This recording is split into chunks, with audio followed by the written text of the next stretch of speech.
Bismillahirrahmanirrahim. Assalamualaikum warahmatullahi wabarakatuh. Waalaikumsalam warahmatullahi wabarakatuh. Al-Fatihah hadrat Mustafa Muhammadin sallallahu alaihi wasallam wa ala azwajihi wa dhurriyyatihi wa ahli baitihi. Sunnilah mizan Abu Nabi sallallahu alaihi wasallam.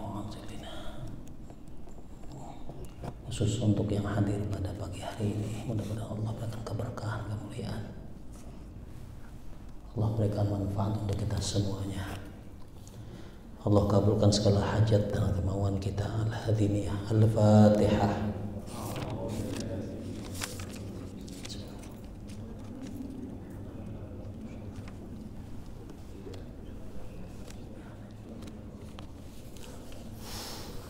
Bismillahirrahmanirrahim. Alhamdulillahirabbil alamin. Wassalatu wassalamu ala asrofil anbiya'i wal mursalin Sayyidina Muhammadin wa ala alihi wa ashabihi ajma'in. Rabbi shrah li sadri wa yassir li amri wa hlul 'uqdatam min lisani yafqahu qawli. Bapak-bapak, ada ibu-ibunya? Ada ya? Ibu-ibu jamaah kuliah subuh yang saya muliakan, alhamdulillah kesempatan pagi hari ini saya Soleh Sofyan berkesempatan hadir pada pagi hari ini di depan ibu dan bapak di Masjid Al-Hidayah berdasarkan literasi yang disampaikan oleh DKM bahwa pembahasannya adalah Riyadhus Shalihin di ayat keempat. Baik, ayat keempat, hadis yang keempat, bab 1 hadis keempat. Ini nanti jadi guiding saja, pegangannya. Jadi nanti kalau ustadz aslinya yang pegang kitab ini ngajar, monggo diulang. Jadi supaya tidak su'ul adab. Jadi saya hanya menjadi guiding saja. Nanti kalau ustadznya mengulang kembali, monggo diterima. Bapak yang saya muliakan, hadis keempat masih tentang babu ikhlas, ya. Wa ihdari ilaihi fi jami'il a'mal. Bab ini bicara tentang keikhlasan, ya. Kemudian ikhlas ini dimunculkan setiap perbuatan dan aqwal, setiap amal dan setiap ucapan, baik di dalam kondisi yang terlihat maupun tidak terlihat, wal khafiyah. An Abi Abdillah Jabir bin Abdillah Al-Ansari radhiyallahu anhuma qala kunna ma'an Nabi sallallahu alaihi wasallam fi ghazatin faqala inna bil madinati lirijalan ma sirtum masiran wala qata'tum wadiyan illa kanu ma'akum habasatumul marada wa fi riwayatin illa syarqukum fil ajri rahil muslim. An Abi Abdillah, dari Abi Abdillah, dari Abdillah bapaknya bernama Abdillah, Jabir bin Abdillah, dia bernama Jabir bin Abdillah Al-Ansari, dari kaum Ansar radhiyallahu anhuma, semoga meridhoi siapa Allah Subhanahu wa taala terhadap keduanya. Jadi ini hadis agak khas, disebutkan bapaknya, disebutkan anaknya, maka anhuma. Jadi kalau mau diukur, hadis ini memiliki sanad yang dimana bapak dan anaknya ikut. Siapa anaknya? Jabir bin Abdullah bin Amr bin Hamran. Sekarang mengatakan dalam riwayat lain Al-Haram, ya, bin Salami Al-Ansari. Jadi periwayat ini bernama Jabir, bapaknya namanya Abdullah. Nah, Jabir kedua-duanya adalah dari Al-Ansari. Jadi kalau Ansari berarti di mana tinggalnya? Di Madinah. Sudah ada yang ke Madinah? Yang sudah umroh ajukan tangan. Coba ikut saya ini Maya. Yang sudah umroh ajukan tangan. Yang belum ajukan tangan. Belum. Mudah-mudahan yang belum ngacung tahun depan berangkat. Amin. Amin. Aminnya kurang kencang apa nggak yakin ini? Hah? Harus kencang, Pak. Gini, Pak. Saya kasih rumus. Kalau sudah masuk dalam literasi keagamaan, kita harus yakin. Ngapain kita punya KTP Islam tapi nggak pernah yakin dengan apa yang diperintahkan di dalam Islam? Apalagi yang judulnya rukun iman. Kalau udah iman hukumnya wajib, ibarat nabung itu syarat awal tuh Pak. KTP itu syarat awal. Kalau orang sudah mengakui terhadap rukun iman, harus yakin bisa melaksanakan rukun Islam. Kalau nggak yakin berarti ada masalah di keimanan. Pak, haji Pak, aminnya nggak kenceng-kenceng amat. Padahal haji itu rukun.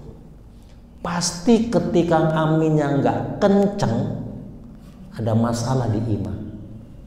Boro-boro haji, rumah aja ngontrak. Tuh. Begini nggak kepikirannya? Boro-boro haji, lah bocah aja belum kelar kuliahnya. Yang Allah anak pertama belum kerja, yang ini masih TK. Tuh, betul nggak? Ini namanya nggak apple to apple, Pak. Membandingkan tentang keimanan dengan urusan dunia, menggandengkan urusan akhirat dengan urusan dunia. Pak, nyumbang karpet dong. Tak saya mau miskin, tak. Nggak mungkin saya bisa nyumbang karpet. Padahal bab sedekah itu bagian daripada kekuatan iman.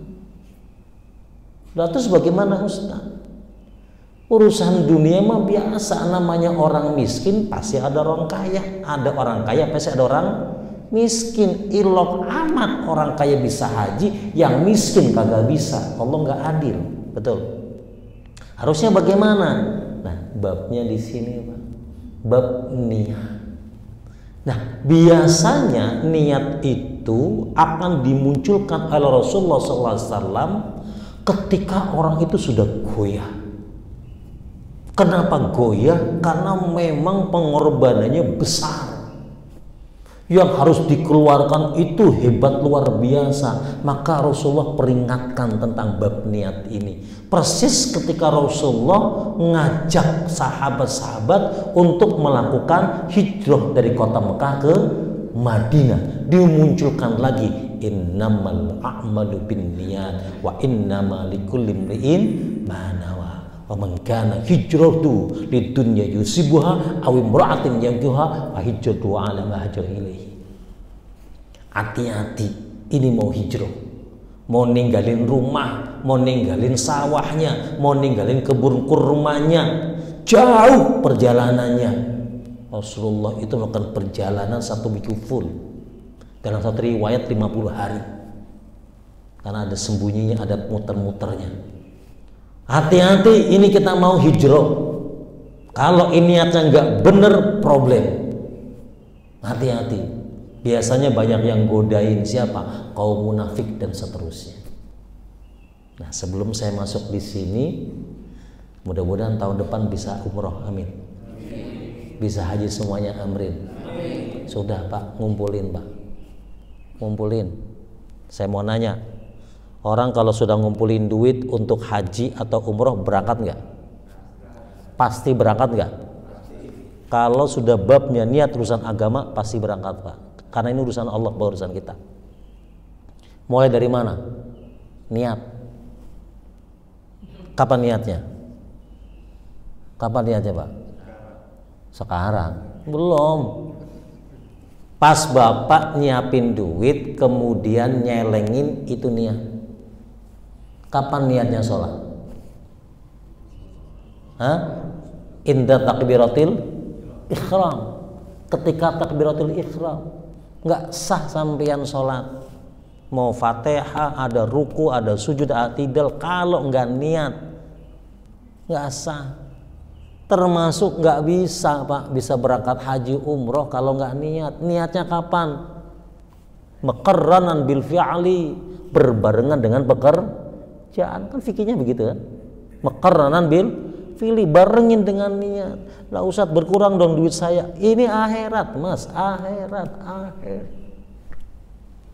Ya, kumpulin aja. Bisa berangkat nggak? Bisa. Saya mau nanya, hajinya orang hidup dan orang meninggal, mahalan mana? Mahalan mana? Hidup. Kalau hajinya orang hidup 45 juta, disubsidi aslinya 96 juta. Kemarin diusulkan 69 juta, belum diketok palu. Mudah-mudahan palunya hilang. Ya, akhirnya tetap kembali ke asal. Ya. Nah, hajinya orang hidup paling mentok 50 juta. Kalau mau haji plus pengen cepat 250 juta. Itu orang hidup. Nah, hajinya orang meninggal lebih murah lagi, berapa? Paling mentok 10 juta, namanya haji badal. Betul? Umrohnya orang hidup dengan orang meninggal, murahan mana? Meninggal. Umrohnya orang hidup angkanya hari ini paling murah-murahnya 29 juta. Kalau mau plus ya 30 sampai 40 jutaan. Tapi umrohnya orang meninggal murah, Pak, paling 2 juta. Boleh jadi nggak bayar kalau anaknya yang ngumrohin, namanya umroh badal. Kalkulasinya gampang. Bapak hari ini masih hidup, ngumpulin duit pakai kaleng, kasih tulisan buat umroh saya sama istri plus emak misalnya. Sampai ngojek, wuss, pulang dapat 200.000. Celengin 20.000. Hari kedua ngojek lagi, dapat 100.000. Celengin 10.000. 30 hari nyelengin full. Berarti 20.000 kali 30 hari 600.000. 1 tahun. Nggak usah gede-gede, 10 bulan. 600.000 dikalikan 10 menjadi berapa? 6 juta. Tiba-tiba mati, plek. Meninggal, Pak. Inna ilahi wa inna ilaihi raji'un. Selesai dikubur, anaknya buka lemari. Di lemarinya ada duit. Apaan ini? Bapak ngumpulin duit pengen umroh. Ya Allah, berapa ini? Dibuka ada berapa? 6 juta. Saya mau tanya, kira-kira anak berani make duit itu enggak? Berani make enggak, Pak? Halo, assalamualaikum.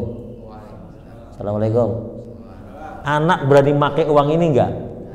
Enggak. Ya Allah, bapak saya pengen umroh ya, padahal tukang ojek kok pengen umroh, ya Allah. Berasa amat ini ya. Anak langsung dibuka kalengnya dapat 6 juta, langsung ke Ustaz. Ustaz, kira-kira bapak saya bisa umroh enggak? Ada berapa duit? 6 juta. Gampang. Sudah.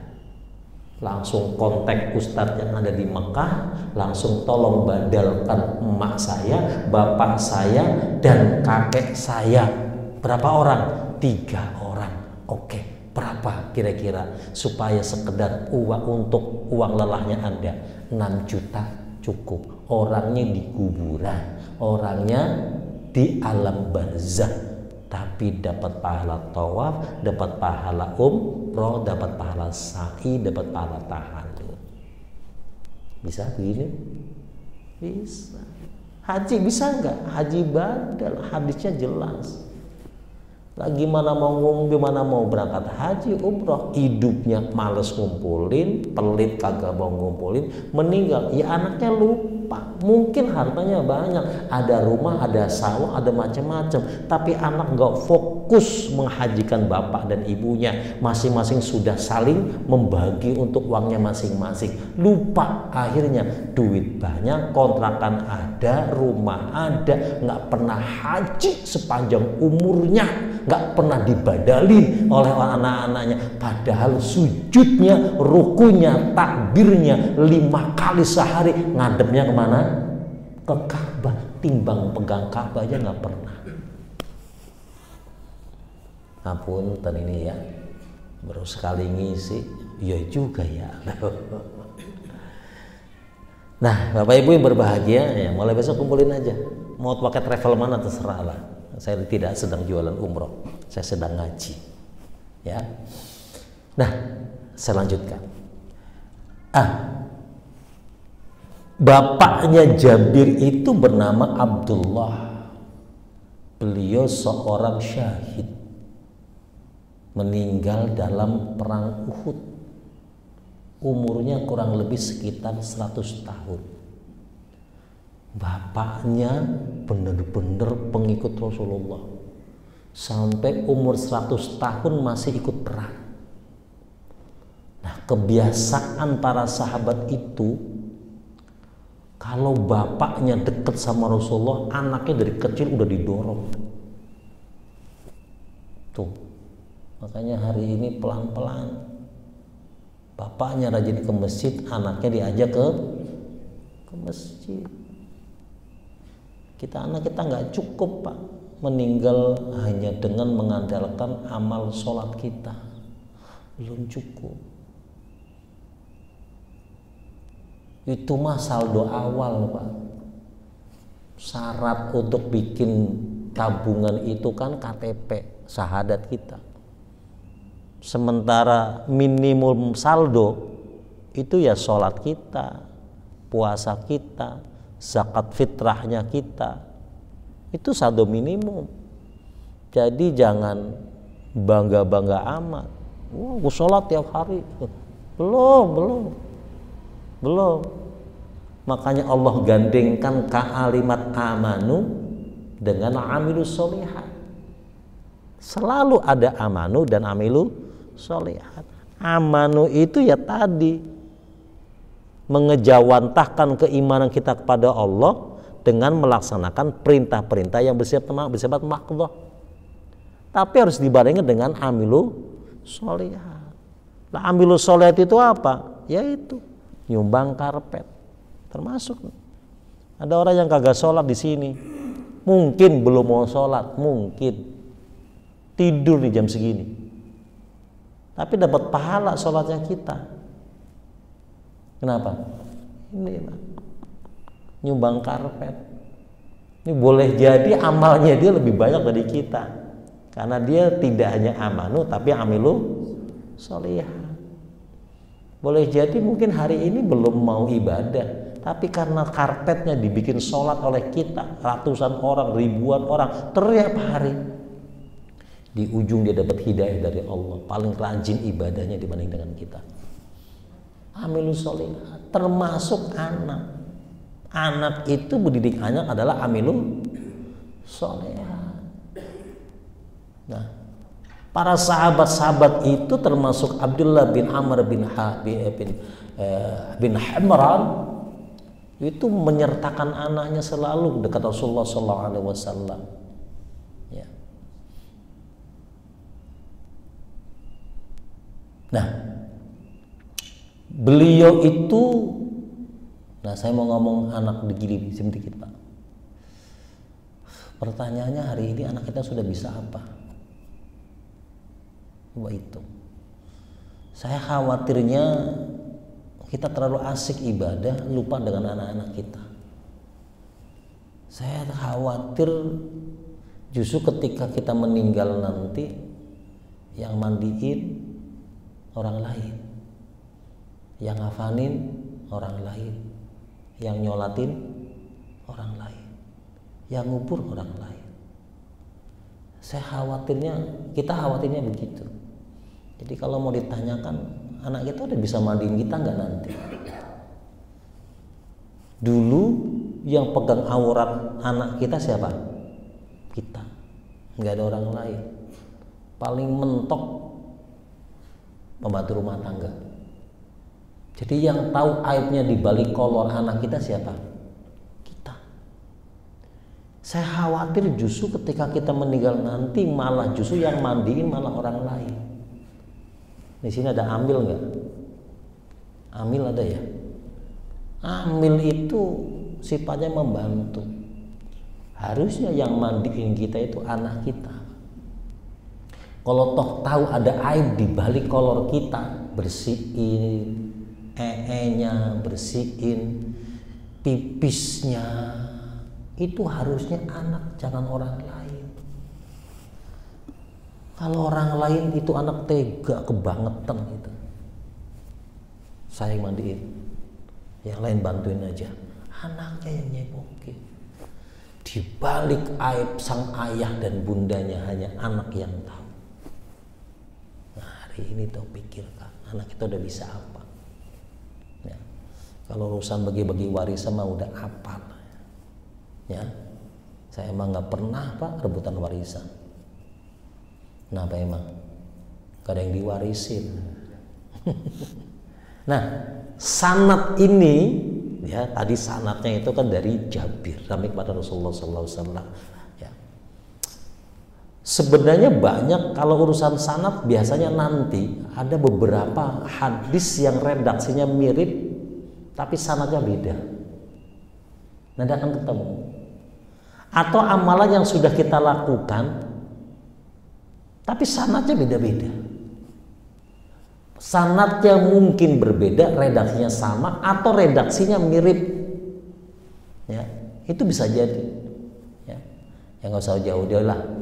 Kita sholat nih, kan ada yang membaca Allahumma ba'id baini.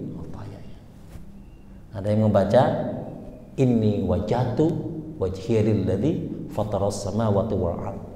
Ada yang membaca dari awal Allah akbar kabira walhamdulillahi katsira wa subhanallahi buqata wasilah inni wajhatu wajhiyal ladzi fataras samawati wal ardh. Iftitahnya sama-sama iftitah, tapi membacanya beda. Karena memang boleh jadi periwayatnya, sanadnya itu berbeda. Kalau Allahumma ba'id baini itu diriwayatkan oleh Abu Hurairah. Ya. Kalau kemudian hanya membahas misalnya inni wajhatu wajhil ladzi, nah ya itu dari Sunan Abu Daud, ya, Sayyidina Ali. Allah membaca Allah akbar kabira walhamdulillahi katsira, kemudian ditambah dengan ini wajhatu, itu ada dua sanad, ada dua periwayat yang berbeda-beda. Ya, di antaranya riwayat Ali bin Abi Thalib, Sunan Abi Daud dan seterusnya. Boleh semua, boleh, silakan dipakai. Dua-duanya mau dibaca, dipersilakan. Kalau dibaca dua-duanya, imamnya nggak dipakai lagi, kelamaan. Ya. Nah,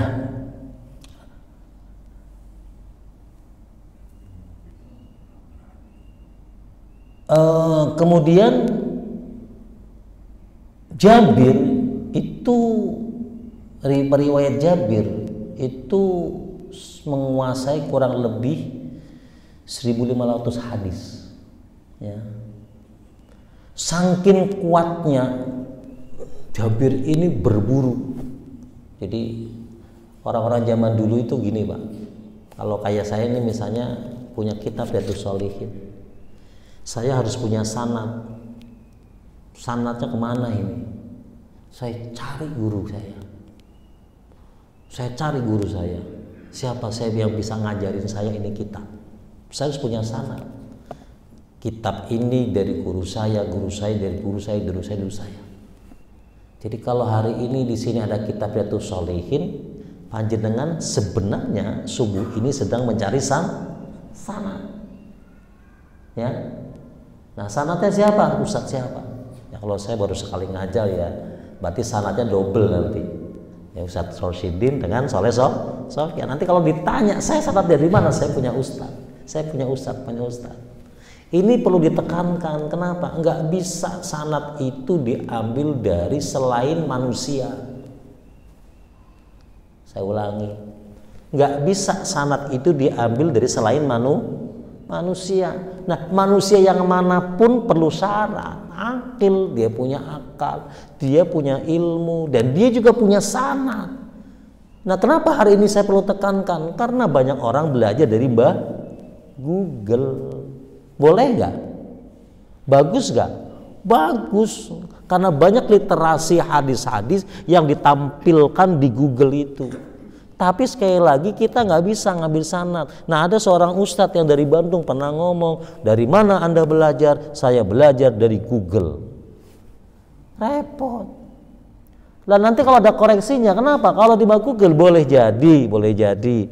Saat kemudian dia mengcopy ada kesalahannya, saat kemudian dia mengupload ada yang tertinggal dan macam-macam yang lain-lain. Nah, kalau ada yang seperti itu nggak ada yang bisa ngoreksi, Pak. Kalau sudah nggak ada ngoreksi, jadi itu ilmu yang itu adalah ilmu yang salah yang disampaikan. Nanti muridnya nyampein salah, yang lain nyampein salah, giliran di loop. So, kamu dari siapa? Nggak tahu. Kenapa? Dari Google. Jadi belajar Google itu bagus, boleh. Hanya sekedar untuk menambah hasanah keilmuan. Nah, ada satu cerita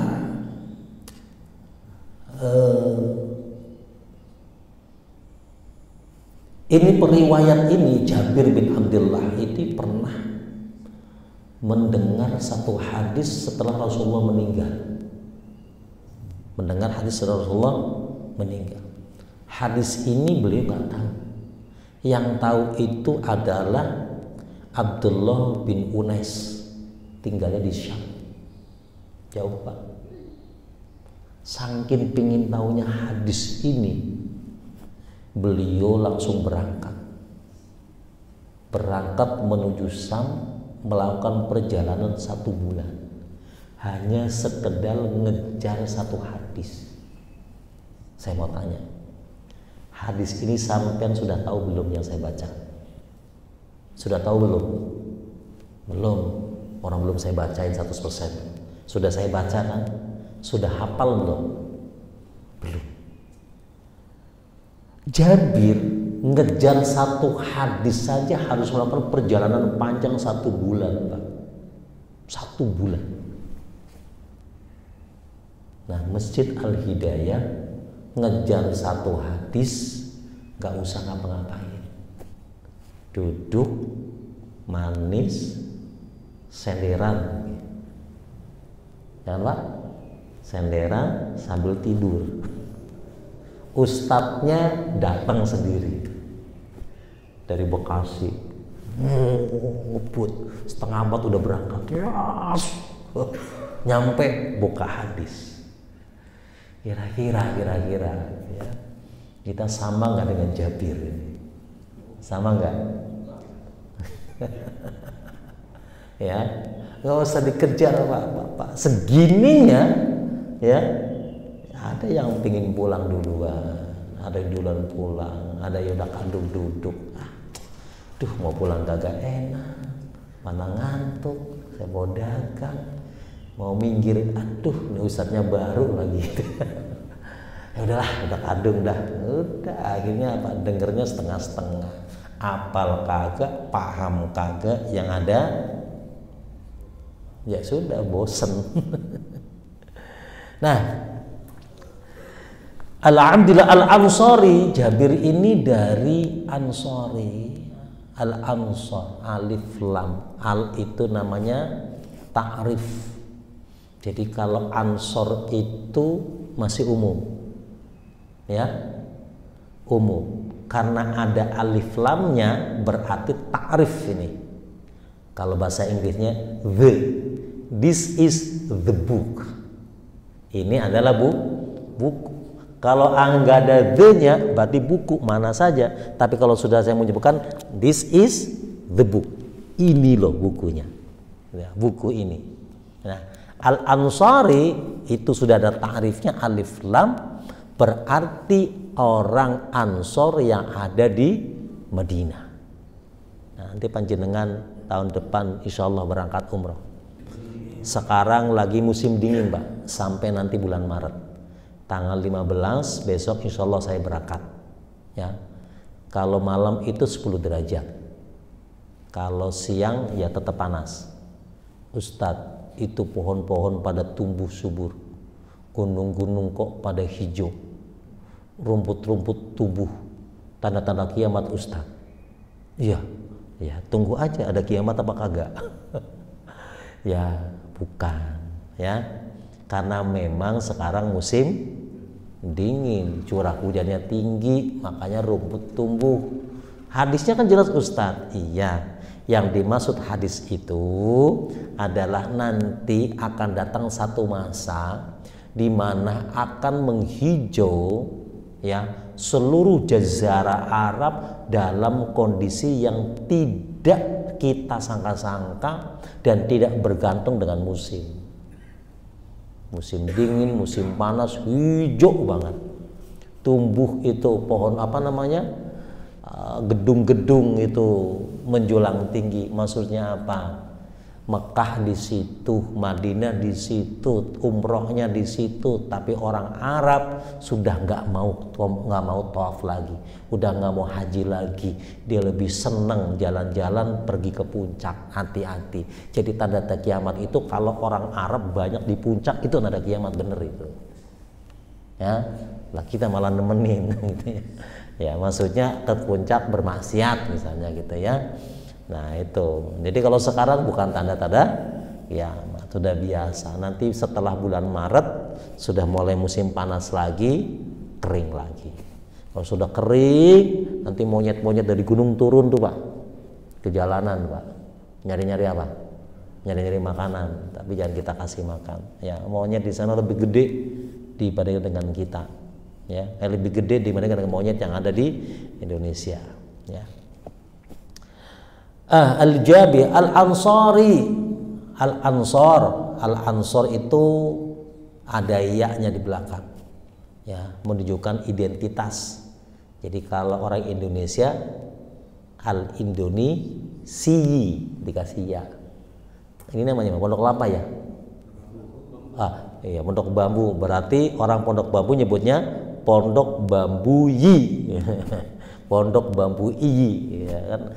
Al-Indonesi, Al-Yamani, Al-Bantani, nah itu macam-macam itu.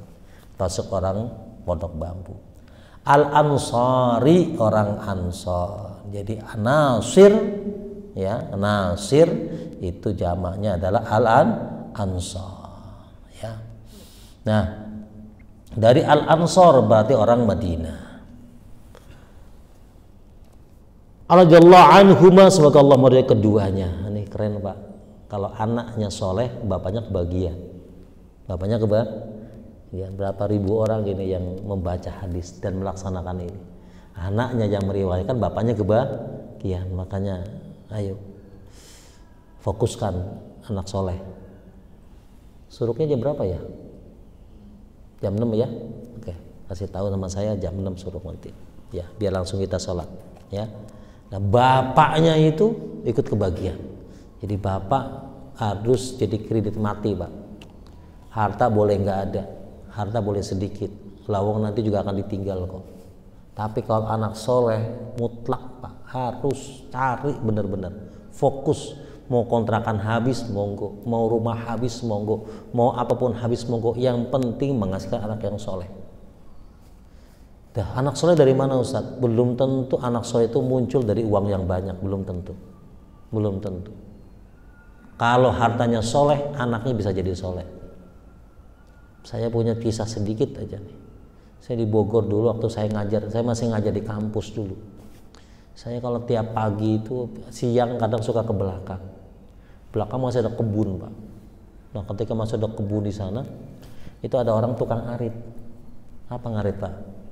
Nyari rumput. Nah saya lihatnya kok aneh ini orang.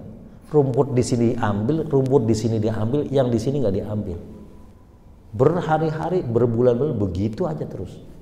Hanya saya turun karena penasaran, saya nanya, Pak, kenapa sih rumput yang di sini nggak diambil? Jawabannya sederhana, Pak Ustadz, rumput yang di sini saya ambil, yang ini saya ambil karena saya sudah minta izin. Yang ini nggak diambil karena saya nggak pernah ketemu orangnya, yang punya orang Jakarta. Luar biasa.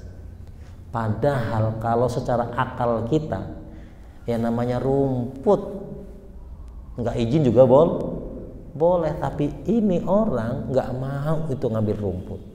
Apa efeknya? Seorang tukang rumput hanya ngembala kambing doang, anaknya tiga-tiganya laki-laki. Hari ini sudah sepuh, orangnya udah meninggal. Hari ini anaknya tiga-tiganya gelarnya doktor semua dan nggak pernah bayaran dari mulai SD alias beasiswa sampai ke luar negeri, Pak. Nyekolahin itu bocah sampai doktor, kira-kira biayanya gede nggak? Gede. Hakikatnya ini bapak kaya karena duitnya berkah, anaknya sukses, Pak. Jadi sekarang mindsetnya berubah dong, harus berubah. Oh iya ya, saya ini kan kayak kagak, ini kagak, minimal anak saya soleh. Jadi nanti sebelum meninggal pastikan nih harta kita ini halal apa enggak. Kalau ada yang enggak halal, balikin. Berani enggak? 1 meter nih, ternyata ini uang, ini tanah ini enggak jelas nih. Kayaknya punya adik saya deh. Kemarin rebutan warisan itu, saya ngomongnya, saya kan yang miara orang tua, buat saya dong 1 meternya. Hati-hati. Warisan tidak ada urusannya dengan siapa yang dekat dan siapa yang jauh, siapa yang miara dan enggak. Warisan itu urusannya kalau orang tua sudah meninggal, judulnya adalah bagi secara mawaris, karena panitianya Allah, yang ngatur Allah, jelas di Qur'annya. Bagi.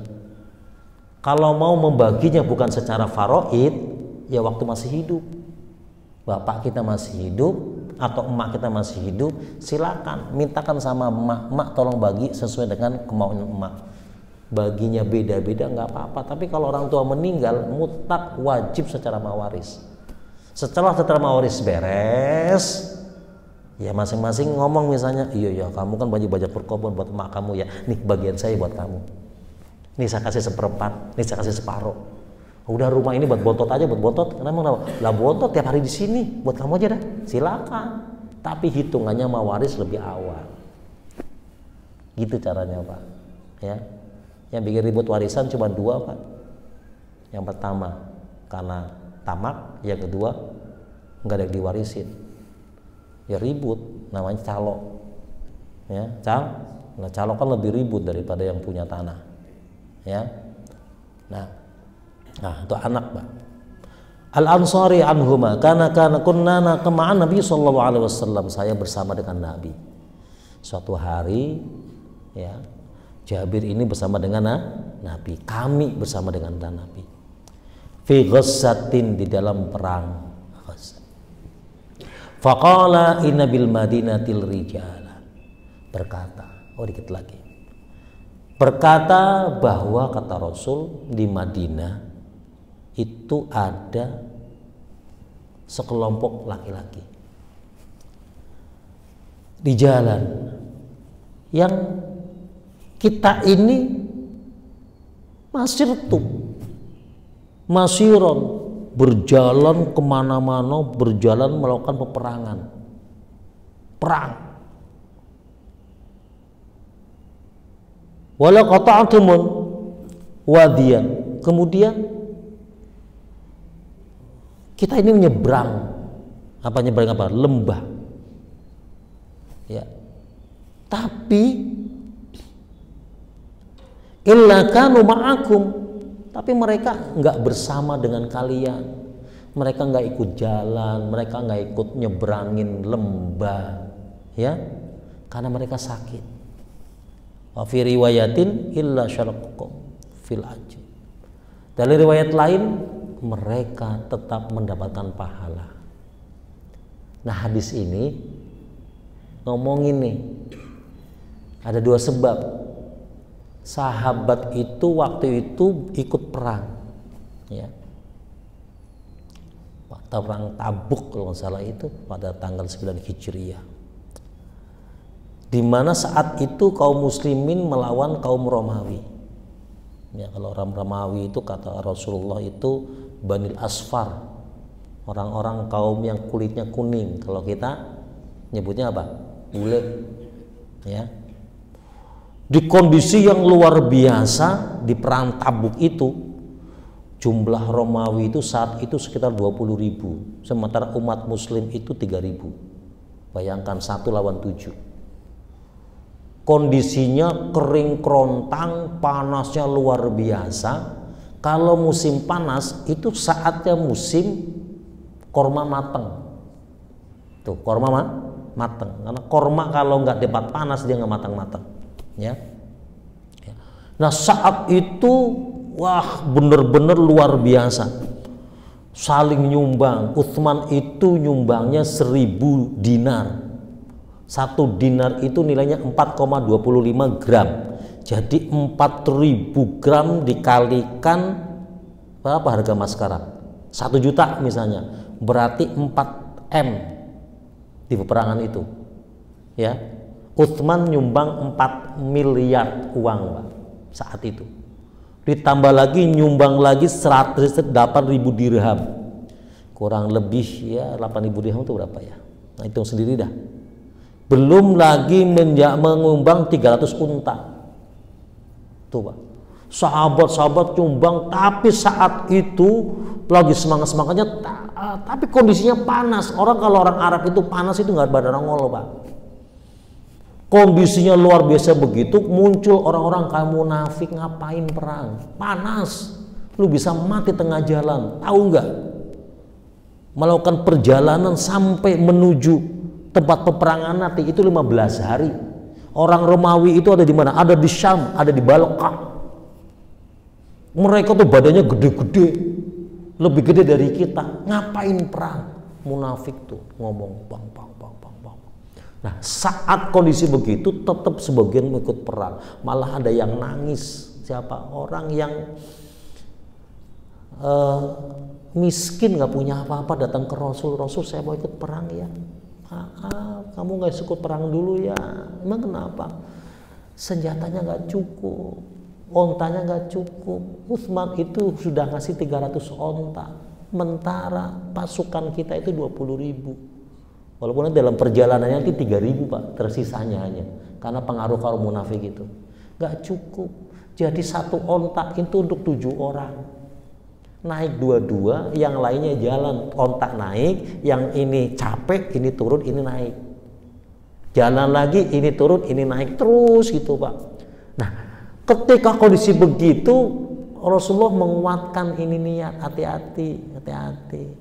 Anda jalan panjang begini, kemudian keluar masuk ke lembah, capeknya luar biasa. Ada orang yang ada di Mekah nggak ikut tapi dapat pahala. Kan kita suka begitu ya, enak ya, lumayan enak. Masjid gue yang bangunin, gue yang ngurusin, gue DKM seumur hidup, gue yang adan, gue yang bukain pintu. Oh, dia mau cuma tidur doang di rumah. Hati-hati. Sifat ini muncul di sahabat juga, enak banget ya. Nah, Rasulullah ngingetin, nanti Anda begini, ada orang tuh yang di belakang sana yang nggak ikut perang, tapi dapat pahala. Allah itu kehendaknya, bukan kehendak kita. Ada orang yang dapat kebajikan langsung bisa kita rasakan, ada orang yang dapat pahala yang kita nggak pernah tahu apa kontribusinya. Oh, boleh jadi yang nggak ikut niatnya mah udah kuat banget kuat, tapi karena miskin kata Rasul jangan dulu berangkat. Kenapa? Senjatanya nggak cukup, ontanya nggak ada, nangis ini kaum miskinnya. Ada lagi peristiwa saat itu, ini orang udah semangat Pak, udah siap berangkat, tiba-tiba ibunya nangis Nah, nggak usah berangkat, emak di sini sendirian nggak mau ya, nggak, jangan nak. Lagi siap-siapan begitu, Rasulullah tahu, kata Rasulullah, tanggalkan baju perangmu, taruh senjatamu, bikin tertawa ibumu sebagaimana emakmu hari ini nangis. Jadi kita nggak pernah tahu, Pak. Jadi kita yang hari ini sholat di masjid, ikut ngaji, jangan sombong. Gua nih kuliah sholat subuh, gua nih kuliah subuh, ya ngono kagak. Ya jam segini udah bawa sayuran ke pasar, hubud dunia lo. Hati-hati. Boleh jadi dia sudah bangun di keheningan malam, jam 3 dia sudah bangun, kemudian Allah Akbar, orang gak ada yang tahu. Dia nggak ke masjid, tapi boleh jadi dia sedang sholat jamaah dengan istri dan anak-anaknya. Kenapa dia nggak ke masjid? Karena kalau kemudian ke masjid dia malu kalau mau pulang duluan. Sudah, karena sementara saya ke pasar harus 3:30, sudah sholat dengan istrinya, sudah tahajud, dapat duit, tiba-tiba dia ke masjid sholat Jumat, masukin keropak, nggak ada yang tahu, ternyata isinya 1 juta. Ada 1 juta. Ada 500. Ternyata yang nyumbang itu jarang ke masjid, tapi dia tiap hari ke pasar. Tapi ketika masjid diam-diam dia masukin. Sementara yang rajin sholat, ya tuh sumbangan dari hamba Allah. Ya, di pojokan ngomong, tahu nggak tuh hamba Allah siapa? Saya itu. Coba saya nggak ngomong, biar orang lain gak ada yang tahu. Tuh, hati-hati. Ya, ini menjadi patokan untuk kita. Nanti hati-hati Anda yang masuk lembah, Anda yang jalan melewati padang gurun, padang pasir yang begitu panas macam-macam, akan hilang total pahalanya, hilang semuanya gara-gara Anda merasa paling banyak berjasa dan merasa bahwa orang yang ada di sana itu ya tidak dapat apa-apa. Kata Rasul, ya, dia tidak berangkat karena ada uzur yang seperti ini, fi ajrun, dia mendapatkan pahala. Wallahu a'lam bishawab. Jam berapa ini? Jam 6 pas. Ada yang mau nanya? Ya, saya sepakati. Sebenarnya masih banyak yang mau bahas. Saya membiasakan, Pak, sebelum 1 kitab aja, 1 hadis saya nulisnya begini, Pak. 1 hadis saya nulisnya begini, masih panjang, Pak, masih separuhnya. Tapi nanti lain waktu kita bisa bertemu kembali. Ada yang mau nanya? Atau ada yang mau tidak tanya? Silakan. Ya, saya berusaha untuk sepakat dengan DKM. Pas suruk berhenti Ustaz, berarti jam 6 berhenti. Benar jam 6 kan? Berhenti. Ini pas suruk. Ya, suruk jam berapa? Jam 6. Wallahu a'lam bishawab. Kita tutup dengan membaca hamdalah, alhamdulillahi rabbil alamin. Saya akhiri, wallahu fiqh lakumut thoriq. Assalamualaikum warahmatullahi wabarakatuh. فبأي آلاء ربكما تكذبان